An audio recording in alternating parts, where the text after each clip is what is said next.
Hello दोस्तों, स्वागत है आप सभी का।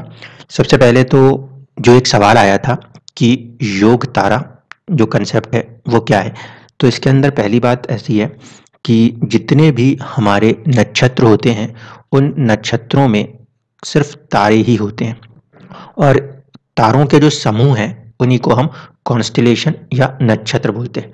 जैसे कि सप्तऋषि मंडल है, उसी तरीके से आपके सभी नक्षत्र कुछ तारों से मिलके बने हुए होते हैं और उन नक्षत्रों के अंदर कोई एक तारा जो ज़्यादा चमकीला दिखाई देता है, उस पर्टिकुलर तारे को लोग किस नाम से बताते हैं? योग तारा। ठीक है, तो जो योग तारे का कंसेप्ट है एक्चुअल में वो कहीं ना कहीं वेस्टर्न एस्ट्रोलॉजी का पार्ट है। ये मैं क्यों बोल रहा हूँ इसको समझिए। हमारे यहाँ पे जब हम होरा शास्त्र को देखते हैं, बृहद पराशर होरा शास्त्र, तो वहाँ पे कोई नक्षत्रों में ऐसी बहुत डीप बात नहीं की गई। सिद्धांतों में जरूर कुछ चर्चाएं हैं, ऐसा नहीं है। सिद्धांत जो हैं वो कहीं ना कहीं ये बताते हैं कि कोई ग्रह की क्या गति होगी, क्या उनके चमक होंगी, ये सब कुछ हमें सिद्धांत में देखने को मिलता है। फलित ज्योतिष जो होती है वो हमेशा होरा के तहत होती है। तो हमारे पास जो इंडियन नॉलेज है, वैदिक नॉलेज है, वो टेलीस्कोपिक वे वाला नॉलेज नहीं है। वो पूरी तरीके से एक स्पिरिचुअल वे का नॉलेज है। उसमें होता यह है कि हमने नक्षत्रों को इस तरीके से नहीं बांटा कि इसमें कौन सा तारा चमकीला है और कौन सा कुछ है। ये तो वाली चीज़ है कि आपने टेलीस्कोप लगा लगा के तारों को देखा हुआ है। हमारा जो कंसेप्ट काम करता है वो करता है गुणों के आधार पे। नक्षत्र रजोगुणी है, तमोगुणी है, किस गुण का नक्षत्र है, उस हिसाब से उसमें बैठे हुए ग्रहों के ऊपर भी प्रभाव आएगा। जबकि वेस्टर्न एस्ट्रोलॉजी में क्या है, उनके पास अपनी एक अलग धारणाएं हैं, उनके पास अपना एक रिसर्च पॉइंट है। तो उन लोगों ने क्या किया है, नक्षत्रों के अंदर जो ज़्यादा तारों का समूह है उसमें से चमकीले तारों को निकाल के सामने रख दिया। इसमें जैसे कि आप देख पा रहे होंगे, ये अश्विन नक्षत्र को दिखाया गया है। तो अश्विन नक्षत्र में बात की जाए, अब तारों को इस तरीके से दिखता है, बीटा, अल्फा, गामा। अब भारतीय ज्योतिष जो है वो बीटा अल्फा गामा में तो नहीं चलता। ये प्योरली वेस्टर्न एस्ट्रोलॉजी का कंसेप्ट है जो ये बताता है कि किसी एक नक्षत्र के अंदर कोई एक पर्टिकुलर तारा जो है वो बहुत ज़्यादा चमकीला होता है। इसी तरीके से सभी नक्षत्र, क्योंकि तारों का समूह है, अब उनमें से हर कोई एक नक्षत्र में कोई पर्टिकुलर तारा जो है वो तेजी से चमक रहा होता है। तो उसकी वजह से हम ये कह दें कि वही एक योग तारा है, वो ठीक है।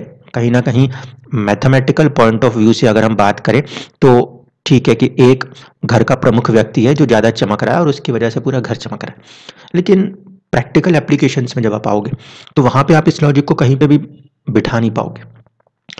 ये सिर्फ एक दिखाने की चीज़ रह जाएगी कि कोई एक पर्टिकुलर स्टार बहुत ही ब्राइट स्टार है, उस स्टार के आसपास दो चार और भी स्टार्स होते हैं।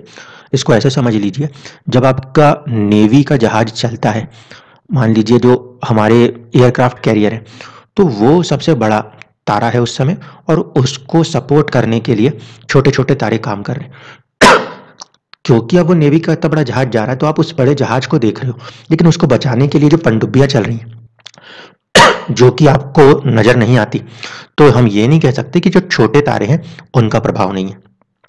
प्रैक्टिकल एप्लीकेशन के अंदर बात होती है तो बात होती है वो कंप्लीट एज अ ग्रुप की।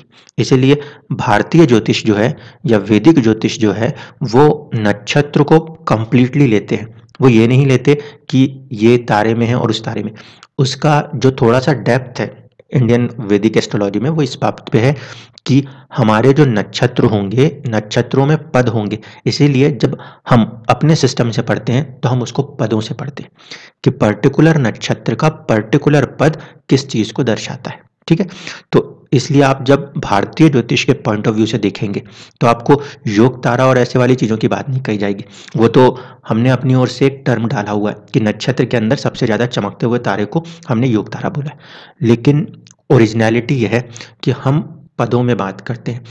इस नक्षत्र का पहला चरण किसी दूसरी राशि के किसी पार्ट को रिप्रेजेंट करता है, दूसरा चरण किसी दूसरे पार्ट को रिप्रेजेंट करता है। इस तरीके से वैदिक एस्ट्रोलॉजी में नक्षत्रों को पढ़ाया जाता है। दूसरी बात कि अब मैं आपको अपने अनुभव से कुछ चीज़ों के बातों को शेयर कर रहा हूँ।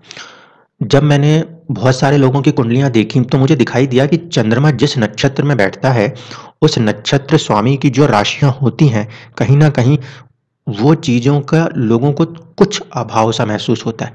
या मैं ये कह लूँ इसको देखने का नज़रिया कि चंद्रमा जिस नक्षत्र में बैठता है, उस नक्षत्र स्वामी की आपकी कुंडली में जो भी राशि बनती होगी, उस पर्टिकुलर चीज़ की कमी आपको अपनी ज़िंदगी में प्रेरित करती है आगे बढ़ने के लिए। दोनों ही चीज़ें एक जैसी बात है। एक तरफ हम कह रहे हैं कि कमी है तो प्रेरित कर रही है, पॉजिटिव वे में बात कर रहे हैं। दूसरे वे में मैं वो चीज़ कह रहा हूँ कि जहाँ वो बैठा है, ज़िंदगी में उस चीज़ की कमी है, अभाव सा महसूस होता है। तो इससे एक बात अभी भी उलझी हुई सी है कि ग्रह जो है वो किसी नक्षत्र पे बैठ रहा है, तो नक्षत्र की जो एनर्जी है वो ग्रह के पास जा रही है और उसको खुशियाँ दे रही है, उसका मन उससे खुश होना चाहिए इस हिसाब से देखें तो। जबकि दूसरा कंसेप्ट दिमाग में ये कहता है कि चंद्रमा अगर किसी नक्षत्र के ऊपर जहाँ पे कि तारों का समूह है, वो उन तारे के समूह को ढक देता है अपनी आभा मंडल से या अपनी परछाई से। ऐसी स्थिति में शायद वहाँ पे जो चीज़ है वो हमें कुछ कम महसूस होती है। दोनों ही पॉइंट से चीज़ों को खोजना होगा। एक तो ये कि अगर वहाँ पे वो चीज़ है और वो चीज़ उसको बढ़ा रही है तो बहुतात में मिलनी चाहिए। अगर वो चीज़ है लेकिन फिर भी हम ऑब्ज़र्व कर रहे हैं, आप लोग अपनी कुंडलियों में देखिएगा, चंद्रमा पे आपको बहुत ईज़िली ऑब्ज़र्वेशन मिलेगी। वो जिस भी नक्षत्र में बैठा है, उसके नक्षत्र स्वामी को और उसकी राशियों को देखिएगा, उन हिस्सों में आप अपनी ज़िंदगी में महसूस करेंगे कि कमियाँ हैं। तो अब क्या मैं ये बोलूँ कि चंद्रमा जो है, उसको वो नक्षत्र एनर्जी दे रहा है? मैं ये बोलूँ कि चंद्रमा ने उस नक्षत्र के ऊपर अपनी जो एक प्रभाव डाला है, छाया डाल दी है, तो उस चीज़ में कुछ कमी आ गई। अब ये अपने आप में एक चैलेंजिंग क्वेश्चन बन जाता है, ठीक है? इसी तरीके से बाकी ग्रहों के साथ भी हमें यही ऑब्जर्व करना पड़ेगा। और ख़ासकर अगर मैं बात करूँ कि इस लॉजिक के ऊपर चलेंगे कि वो पर्टिकुलर तारा एक जगह पे बैठा हुआ है, तो उस तारे पे बैठे हुए नक्षत्र ग्रह का जो फल है, उसको खोजने के अंदर चुनौती ये आएगी, कम से कम हमें 25-30 कुंडलियाँ चाहिए, सिर्फ़ एक पर्टिकुलर नक्षत्र के अंदर आने वाले 4 चरणों में ग्रहों की प्लेसमेंट्स। तब जाके तो आप उस चीज़ को स्पेसिफिकली कह पाएँगे कि ये ग्रह इस नक्षत्र में बैठ के ऐसा काम करेगा। उसका भी मतलब ये कि नक्षत्र तो 13 डिग्री 20 मिनट का है। वो 13 डिग्री 20 मिनट में आप किस डिग्री के ऊपर बैठ के काम करोगे, ये वाली चीज़ है। ये वैसे ही बात है कि युद्ध के समय में आपको ये पता हो कि वो जो बड़ा-सा वॉरशिप है, वो कहाँ पर है, तो उसको पेनिट्रेट करते हुए वहाँ पे आप किल करोगे। उसके लिए भी हमें काफ़ी ज़्यादा महारत की ज़रूरत पड़ेगी। इसलिए जहाँ कहीं भी ये योग तारा या ब्राइटेस्ट स्टार की बात है, वो ठीक है। वेस्टर्न एस्ट्रोलॉजी का एक पूरा अच्छी-सी देन है हमारे पास, लेकिन उसमें भी हमें अगर परफेक्शन चाहिए, तो हमें इस बात को इंश्योर करना पड़ेगा कि वो जो तारे हैं, वो कहाँ पर हैं डिग्री वाइज़। तब आप ये कह सकोगे कि ग्रह जो है, एक पर्टिकुलर डिग्री के ऊपर अगर बैठा है, तो वो उस तारे के बिल्कुल करीब बैठा है, उसके रिज़ल्ट्स आएँगे। जबकि मैंने वही चीज़ आपको बताई, वैदिक एस्ट्रोलॉजी में जो सबसे ज़्यादा एडवांस होगा, नाड़ी, नाड़ी में हम उस चीज़ को पकड़ पाएँगे क्योंकि वो आपको 13 डिग्री 20 मिनट नहीं, सिर्फ़ 20-20 सेकंड्स की एक पिक्चर क्लियर कर रहा होगा, ठीक है? तो आपका जो ये सवाल था कि ये योग तारा क्या है?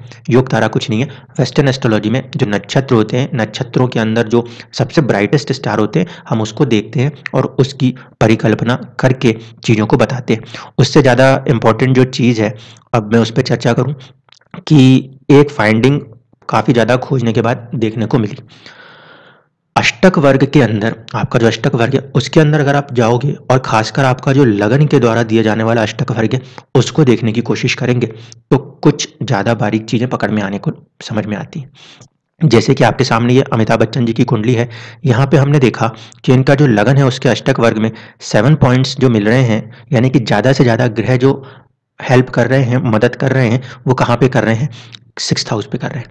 या तो ऐसा इंसान डॉक्टर बन जाए, तो बीमारियों के ऊपर बहुत सारे ग्रह मदद करें और काफ़ी अच्छी चीज़ बन जाए। यहाँ पे वो खुद डॉक्टर नहीं है, वहाँ पे उनके साथ बीमारियाँ चली, उनके साथ संघर्ष चले, एबीसी, एसीबी कोई कंपनी बनी तो कुछ कर्ज भी चले। तो यहाँ पे जो लगन है वो 6th हाउस को ज़्यादा सपोर्ट कर रहा है। इसके बाद सेकंड सपोर्ट जो आया है वो 6 पॉइंट्स के साथ फेम को आया है, अर्निंग्स को आया है। तो यहाँ पे हम इस चीज़ को इस तरीके से देख पाएँगे कि आपकी इंडिविजुअल कुंडली में आपका जो सर्वाष्टक वर्ग है, उसके लिए आपके लगन ने कितना पॉइंट प्रदान किया। क्योंकि ये जो पॉइंट्स हैं, ये 8 पॉइंट्स हो सकते हैं, एक लगन खुद और बाकी के 7 ग्रह, राहु केतु इसमें नहीं लिए जाते। तो वो 7 ग्रह और एक लगन जिन भी भावों को सबसे ज़्यादा पॉइंट्स दे रहे होते हैं, इंसान की ज़िंदगी का सबसे ज़्यादा कर्म उन भावों के साथ जुड़ा हुआ होता है। ये जैसे अमिताभ बच्चन जी की कुंडली हमने देख ली, अब हम देख लेते हैं मान लीजिए अरविंद केजरीवाल जी की कुंडली में भी देख लेते हैं। इनकी कुंडली के अंदर जो इनका लगन है वो 6 पॉइंट दे रहा है सेविंग्स के ऊपर, ठीक है, बचत के ऊपर। यहाँ पे आप बोल सकते हो स्पीच सेकंड हाउस है, और 6 पॉइंट वो दे रहा है भाग्य के ऊपर। तो कहीं ना कहीं उनका भाग्य भी साथ दे रहा है, उनकी स्पीच भी साथ देती हुई नजर आती है। इसी तरीके से हम अटल बिहारी वाजपेयी जी की अगर कुंडली में देखें तो हमें समझ में आता है कि उनके पास जो राइटिंग स्किल थी वहाँ पे 7 ग्रह काम कर रहे हैं, इसीलिए जो वो पोइट्रीज को लिखते थे वहाँ पे वो उनका एक बहुत स्ट्रॉन्ग पॉइंट था। इसके बाद उनका 5th हाउस जो है वो भी स्ट्रॉन्ग पॉइंट था। 5th हाउस का मतलब है कहीं ना कहीं नई नई चीज़ों को सोचना, बुद्धि के अंदर बहुत सारी कल्पनाओं को जन्म दे पाना। यहाँ पे भले ये पॉइंट्स 22 हैं सर्वाष्टक वर्ग में, लेकिन क्योंकि लगन के पास वो पॉइंट काफ़ी अच्छा है तो इंसान उसके ऊपर बहुत अच्छे से कार्य करते हुए नजर आते हैं।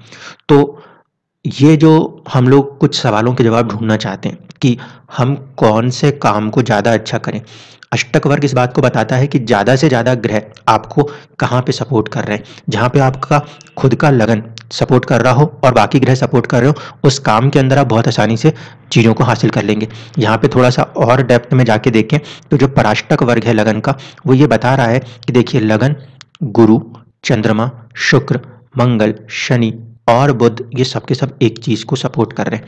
अगर किसी एक चीज का सपोर्ट यहाँ नहीं है तो वो है सिर्फ सूर्य का। सूर्य को छोड़ के बाकी सभी ग्रह जो है अटल बिहारी वाजपेयी जी की कुंडली में उनको एक अच्छा लेखक और अच्छा ऑरेटर, 3rd हाउस है, ऑरेटर बनाते थे। इसी तरीके से अगर पंचम भाव को देखें तो पंचम भाव के अंदर एसेंडेंट ने खुद ने पॉइंट नहीं दिए हैं और चंद्रमा ने पॉइंट नहीं दिए हैं, बाकी सारे ग्रह जो हैं उनके अंदर एक पोटेंशियल दे रहे थे चीज़ों को अलग अलग नज़रियों से देख पाने का पंचम भाव के अंदर। तो जो आपका सर्वाष्टक वर्ग है उसमें भी जो आपका स्पेसिफिकली लगन का और इंडिविजुअल प्लैनेट्स के भी सर्वाष्टक वर्ग है, वो आपकी ज़िंदगी में बहुत सारे रहस्यों को बहुत ही आसानी से खोल सकते हैं अगर उसके ऊपर ज़्यादा अच्छे से रिसर्च की जाए तब। धन्यवाद।